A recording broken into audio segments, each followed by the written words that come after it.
Bonsoir et bienvenue dans le 19. Les espoirs de l'ASM ont remporté le titre de champion de France ce week-end. Ce soir, dans Match Retour, Jean-Luc Roussy reçoit leur entraîneur, Samuel Chirouk.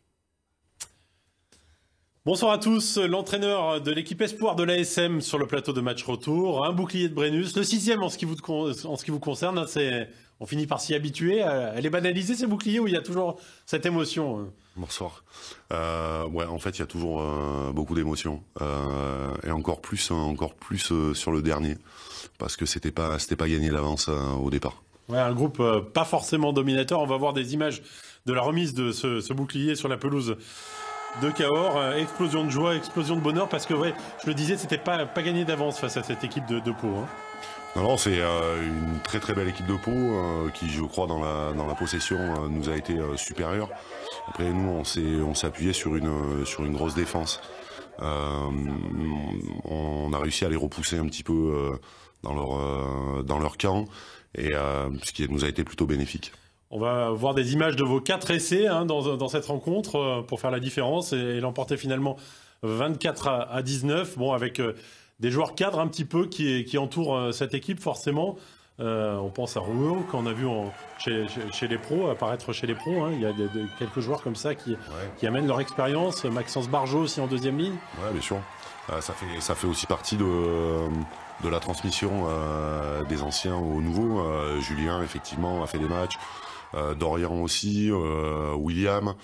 Donc Max qui a été très très souvent sur les feuilles de match. Donc obligatoirement, ça fait beaucoup de bien aux jeunes joueurs. Avec un niveau, c'est difficile à situer ce niveau du championnat espoir. On ne sait jamais le situer. Est-ce que tous les clubs jouent ce championnat à fond, tous les clubs pro? Disons que sur les phases finales, oui, je pense que les Agenais avaient mis leur meilleure équipe. Les Palois avaient fait redescendre quand même pas mal de gars qui avaient joué déjà cette année. Donc oui, moi je trouve que sur les derniers matchs, c'est plutôt des matchs de très bon niveau. Ouais. Ouais, vous détectez forcément les futurs talents avec cette équipe espoir. On pense notamment à un joueur qui éclate, hein. On l'a vu notamment en demi-finale sur ces images de nos confrères de la montagne, un triplé de Samuel Ezeala. C'est l'une des révélations de la saison et c'est un grand espoir, on peut le dire. Ouais, c'est un gros talent, en tout cas, c'est un gros potentiel. À son âge, faire ce qu'il fait, c'est remarquable. 18 ans seulement. 18 ans, ouais. Après, il y a Sam et puis il y a d'autres joueurs. Le petit Tani Vili qui a pas encore 18 ans. Et qui promet aussi, voilà, il y a le petit Tao aussi derrière. Voilà, il y a aujourd'hui des jeunes joueurs qui ont un gros potentiel. Avec une grosse concurrence, il y en a d'autres qui vont arriver de Massy, du Stade Toulousain, pour renforcer encore cette équipe.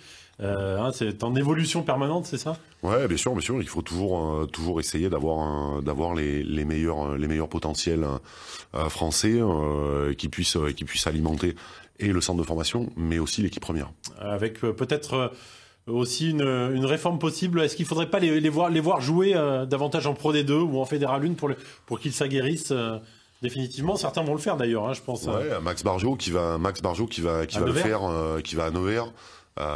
Qui va aller jouer une saison, se confronter à peut-être un peu plus dur. Je pense que c'est intéressant la Pro D2 peut-être pour les joueurs de devant, pour qu'ils aillent finir de s'aguerrir sur la Pro D2. Après, on voit qu'un garçon comme Sam Ezeala aujourd'hui, il pourra assez rapidement, j'imagine, postuler à l'équipe première. Avec les professionnels. Bon, c'était votre 8e finale avec l'ASM. La dernière, vous allez quitter cette équipe? Ouais, ça y est, c'est fait. Et le club, hein. Et le club, j'ai eu il y a un nouveau challenge qui s'est proposé à moi au niveau de la fédération. J'ai attaqué un travail avec l'équipe de France féminine. Et puis voilà, je pense que c'est un nouveau challenge. J'ai envie d'aller au bout aussi avec ce groupe de filles. Parce qu'il y a un titre de champion du monde à aller chercher dans 3 ans. Et que voilà, ça donne envie en tout cas. Et il y a déjà un grand chelem en poste, puisque vous étiez déjà l'entraîneur de cette équipe, évidemment, cette année. Ouais, bon, on s'était dit qu'après la Coupe du Monde, après la 3e place en Coupe du Monde, qu'il fallait avoir des résultats, de meilleurs résultats en tout cas, pour essayer d'aller accéder si possible à une meilleure place pour la prochaine Coupe du Monde. Petit pincement au cœur de quitter l'ASM. Obligatoirement, sur le plan des émotions, ouais, ça fait 13 ans, que j'y suis. Il y a très sincèrement que de très très bons souvenirs dans ce club, et voilà. Merci Sam. Merci, et bon vent avec l'équipe de France féminine jusqu'à la Coupe du Monde, en espérant décrocher le titre évidemment. Très bien, merci.